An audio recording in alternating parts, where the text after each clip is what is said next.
perception, elle demeure toujours. Aujourd'hui, on parle de cybersécurité au niveau international, mais juste peut-être rappeler quel est l'objectif de la transformation digitale. Et après, tu verras les mécanismes de sécurité et découlent de la plateforme digitale que tu vas utiliser. Yani, le premier objectif, c'est, le rappelait toi aussi Yassine, c'est améliorer l'expérience client, numéro un.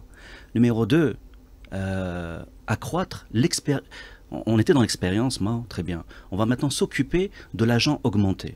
Et Anihawa, de son côté, il va être dans l'atteinte de l'excellence opérationnelle.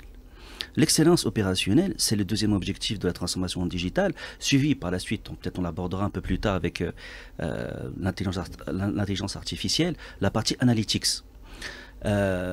Si tu as une vraie plateforme digitale, qui permet d'afficher tous ces services dont parlait tout à l'heure Yassine, c'est-à-dire les assurances donc de personnes et de biens.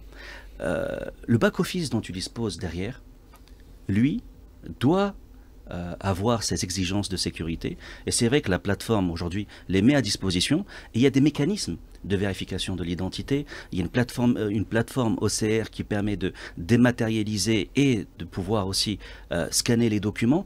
Et il y a tous ces mécanismes finalement anti-fraude qui sont mis en place. Donc il faut s'assurer, et c'est un point très important lors des cahiers des charges, on le voit, il faut que nos partenaires soient exigeants. Parce qu'il y a solution et solution.